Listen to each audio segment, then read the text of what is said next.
A'udzu billahi minasyaitonir rajim. Bismillahirrahmanirrahim. Innal hamdalillah wassalatu wassalamu ala Rasulillah la nabiyya wala rasula ba'dah. Allahumma salli wa sallim ala habibina Muhammadin wa ala alihi wa sahbihi ajma'in, amma ba'du. Baik para mustami'in, para hadirin, para pendengar yang berbahagia, alhamdulillah hari ini kita masih dalam naungan Allah Subhanahu wa taala, naungan hidayahnya, naungan Al-Qur'an, naungan nikmat-nikmat yang justru menolong kita semakin dekat kepada Allah Subhanahu wa taala.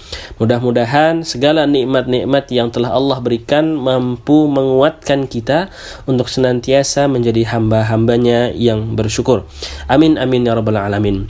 Baik, insyaallah pada kesempatan kali ini kita akan coba melanjutkan belajar tafsir dan tadabbur yang masih berkutat di surat Ad-Duha.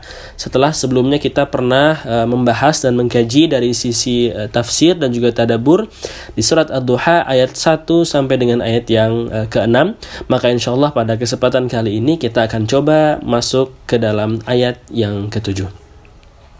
A'udzu billahi minasyaitonir rajim. Wa wajadaka dhallan fahada. Wa wajadaka dhallan fahada. Shadaqallahul adzim. Ayat ini bagi mereka yang melihat secara letterlek bahasa atau mungkin tekstual akan banyak menemukan sebuah fakta yang berbahaya begitu ya. Karena kesalahan dalam menerjemahkan maksud, ya, tidak hanya stop pada teks tapi juga pada konteks, ini dapat menyelamatkan kita dari kesalahan pemahaman.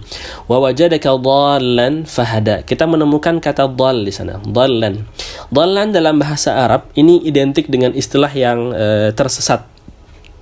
Syekh Ahmad At-Tuhi pernah menyampaikan bahwa makna daripada dhal adalah ba'idun an tariqis sahih.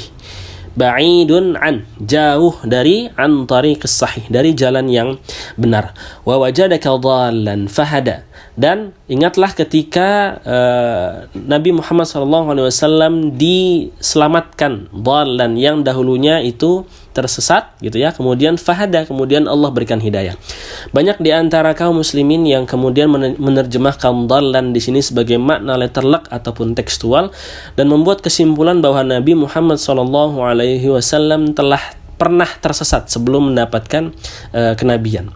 Ini maknanya menjadi sangat bias ya. Apakah Nabi Muhammad SAW pernah tersesat dalam artian menyembah selain Allah atau beribadah kepada selain Allah atau bermaksiat atau yang lain sebagainya. Sebab ada beberapa fenomena dalam beberapa tahun terakhir, tokoh-tokoh begitu ya, mengartikan dhallan sebagai tersesat, kemudian menjustifikasi bahwa Nabi Muhammad SAW sebelum mendapatkan hidayah adalah orang yang tersesat, dalam makna tersesat dari hidayah Allah Subhanahu wa taala. Na'udzubillahi min dzalik.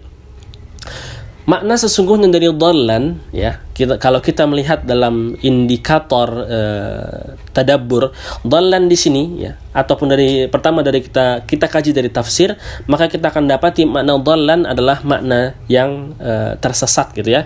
Namun tersesat di sini bukanlah tersesat yang jauh dari hidayah.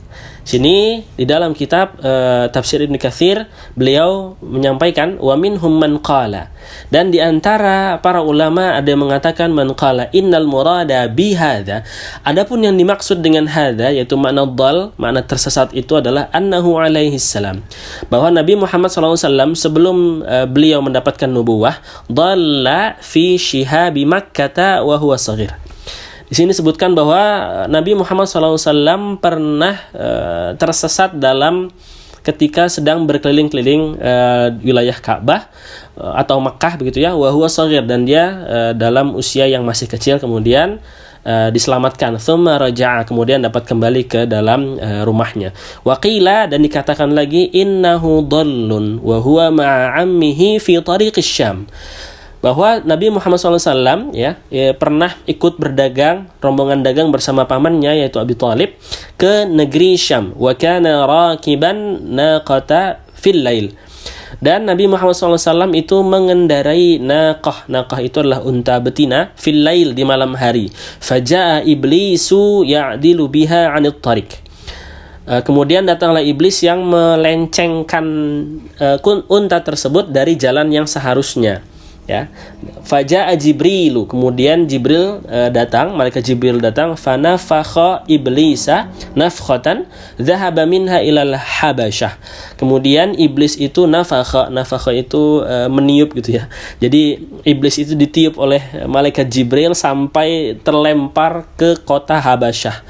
Habasyah itu adalah Ethiopia. Jadi kalau kita membuka peta begitu ya, perjalanan dari Mekah, Syam ataupun sebaliknya, kita anggap di tengah-tengahnya. Kemudian Jibril meniup iblis ya sampai terlempar ke Ethiopia. Ethiopia itu terletak di Afrika begitu ya. Jadi sangat jauh sekali. Ini sedikit banyak memberikan gambaran kita tentang kekuatan malaikat Jibril. Summa adala birrahalati ila tariq. Kemudian Jibril alaihissalam, malaikat Jibril kemudian rahalah, mengembalikan, adalah birahalati ila tariq, mengembalikan jalan yang tadinya disesatkan oleh syaitan. Ingat, yang disesatkan adalah untanya, bukan Nabi Muhammad SAW. Ila tariq, kepada jalan yang kembali sesuai dengan tracknya. Hakahuma al-Baghawi. Begitulah setidaknya pendapat yang bersumber dari Imam al-Baghawi.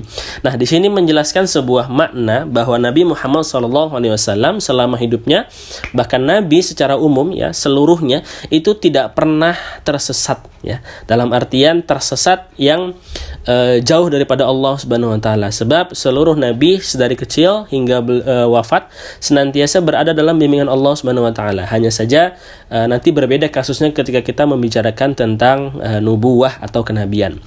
Wa wajadaka dhallan fahada, dan ingatlah ketika engkau didapati wahai Nabi Muhammad SAW didapati dalam keadaan dhallan, tersesat, fahada, kemudian diberikan petunjuk. Ingat, makna dhallan di sini bukanlah dhal, tersesat sebagaimana kaum kafir dalam ubudiyahnya, dalam rububiyahnya, dalam uluhiyahnya, tidak demikian. Namun semata-mata tersesat karena perjalanan. Fahada, kemudian Allah berikan kembali petunjuk menuju jalan yang sebenarnya. Baik, ini adalah maksud daripada dhallan, agar kita tidak tergesa-gesa membuat sebuah kesimpulan dari ayat yang kita terjemahkan. Namun juga harus dilihat dari sisi tafsir dan juga tadabbur, apakah benar Nabi Muhammad SAW tersesat? Tentu itu adalah tuduhan yang keji ya. Itu adalah tuduhan yang tidak mendasar dan sangat mencoreng nubuah Nabi Muhammad SAW. Baik, mungkin ini terkait dengan tafsir dan tadabbur kita di surat Ad-Duha di ayat yang ke-7, wa wajadaka dhallan fahada ya. Dan mudah-mudahan kita dapat mengambil pelajaran daripada ayat ini dan senantiasa kita diberikan oleh Allah hidayah yang tiada terputus sampai dengan hari akhir nanti. Amin amin ya rabbal alamin. Taib, terima kasih atas segala perhatian. Kurang dan lebihnya mohon maaf. Assalamualaikum warahmatullahi wabarakatuh.